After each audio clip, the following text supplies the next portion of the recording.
Hello guys, ഇവിടെ നിന്നാണ് നമ്മളെ ഇന്നത്തെ ഒരു ദിവസം തുടങ്ങുന്നത്. രാവിലെ കുളിയെല്ലാം കഴിഞ്ഞ് ശരണം വിളിച്ചു. ശരണം വിളി കഴിഞ്ഞാൽ പിന്നെ മണിക്കൂറിന് ചെറിയ കുരുത്തക്കേടൊക്കെയുണ്ട്.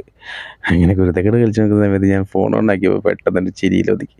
പിന്നെ നേരെ ഓട്ടോ സ്റ്റാൻഡിൽ പോയി. ഓട്ടോറിക്ഷയിൽ കുറച്ച് നേരം ഓടിയതിന് ശേഷം ചിന്തിച്ചു, എന്നാൽ പിന്നെ ഒരു പണിയെടുക്കാം. നേരെ പോയി ഒരു ട്രാവലർ എടുത്ത് വന്നിട്ട് അതിന് കുറച്ച് പണികളുണ്ട്, അതങ്ങ് തീർക്കാമെന്ന് വിചാരിച്ചു. അങ്ങനെ നേരെ വണ്ടി എടുത്ത് വന്നുകൊണ്ടിരിക്കുന്ന സമയത്ത് നേരെ വർക്ക്ഷോപ്പിലോട്ടോ പോകുന്നത്. വർക്ക്ഷോപ്പിലേക്ക് പോയി അവിടെ ചെന്ന് വണ്ടിയുടെ ഫാൻ ബെൽറ്റൊക്കെ ഒന്ന് ടൈറ്റാക്കി അവിടുന്ന് വണ്ടി എടുത്ത് ഇറങ്ങിയ ശേഷം ഞാനങ്ങ് ചിന്തിച്ചു, എന്നാൽ പിന്നെ എന്തായാലും ആയി, എന്നാൽ പിന്നെ വണ്ടിയുടെ ഗ്രീസും കൂടി ഒന്നടിച്ച് ഒന്ന് വൃത്തിയാറാക്കി വെച്ച് കഴിഞ്ഞാൽ അടിപൊളിയല്ലേ. അങ്ങനെ നേരെ ഗ്രീസ് അടിക്കുന്ന സ്ഥലത്തേക്ക് പോയിട്ടോ. അങ്ങനെ ഗ്രീസൊക്കെ അടിച്ച് കഴിഞ്ഞു. അപ്പോഴത്തേക്ക് സമയം വൈകുന്നേരമായി. പിന്നെ വൈകുന്നേരം നേരെ പോയി സ്വാമിമാരെ അവിടെ നിന്ന് എടുക്കാൻ വേണ്ടി ചെന്നത്. അവിടെ നിന്ന് ഒരു ചായ എല്ലാം കുടിച്ച് നേരെ ഞാൻ വണ്ടിയിലെടുത്ത് വന്ന് ഇങ്ങനെ വെയിറ്റ് ചെയ്ത് നിൽക്കുന്നത് കാണുന്നത്. പിന്നെ സ്വാമിമാർ വരുന്നവരെ ഞാൻ അങ്ങോട്ടും ഇങ്ങോട്ടൊക്കെ തിരിഞ്ഞ് കളിച്ചത്. സ്വാമിമാരെ വന്ന് വണ്ടിയിൽ കയറി. പിന്നെ അവിടെ നിന്ന് വിടാൻ വേണ്ടി തയ്യാറായിക്കൊണ്ടിരിക്കുന്നു. ചെറിയ മഴയൊക്കെ ഉണ്ടായിരുന്നു കേട്ടോ.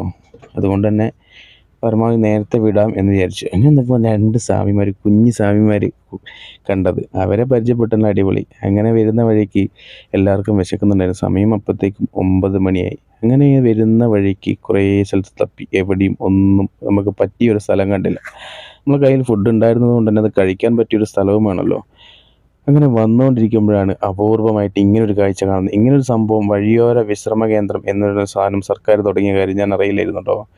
അങ്ങനെ വേഗം അവിടെ നിർത്തി കയറി നോക്കുമ്പോൾ ഒരു പ്രായമായ ഒരു അച്ഛനും അമ്മയും വന്നിട്ട് പറഞ്ഞു, ഇത് ഓപ്പൺ ആയിട്ടില്ല മക്കളെ, ഇത് ഞാൻ തുറന്നു തരാം എന്ന് പറഞ്ഞു.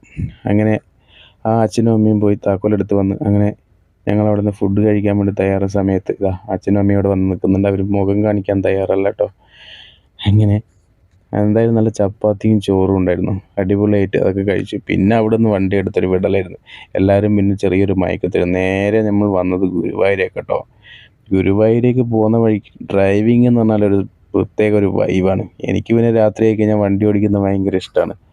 എല്ലാവരും ഉറങ്ങി, ലൈറ്റൊക്കെ ഓഫാക്കി എല്ലാവരും നല്ല ഉറക്കത്തിലാണ്. ഈ റോഡിൽ കൂടി ഓടിക്കുന്ന സമയത്ത് ആരെങ്കിലും ഒരാൾ വർത്തമാനം പറയാൻ കൂടെ വേണം കേട്ടോ. ഇല്ലെങ്കിൽ അറിയാതെ ചിലപ്പോൾ കണ്ണൊന്ന് ചിമ്മിപ്പോവും. എന്താല്ലേ റോഡ് പറഞ്ഞറിയിക്കാൻ പറ്റില്ല. പിന്നെ നമ്മൾ നേരെ വിട്ടത് ഗുരുവായൂർ ഒരു പോകാൻ വേണ്ടി ഇങ്ങനെ ഒരു സ്ഥലം അന്വേഷിച്ച് നടക്കുമ്പോൾ ഇതുപോലൊരു അടിപൊളി ഒരു പാർക്കിംഗ് ഉള്ള സ്ഥലം കണ്ടത്. പിന്നെ ഒന്നും നോക്കില്ല, നേരെ അവിടെ കയറി എല്ലാവരും കുളിക്കാൻ വേണ്ടി പോയ സമയത്ത് നമ്മൾ സ്വാമിമാരിങ്ങനെ വർത്തമാനം പറഞ്ഞ് നിൽക്കുകയാണ്. പിന്നെ അങ്ങനെ വിചാരിച്ചു, ഈ കുഞ്ഞുവാവയ്ക്കാട്ടോ നമ്മൾ ചോറ് കൊടുക്കാൻ വേറെ ടെസ്റ്റ് കൂടി ഉണ്ട്.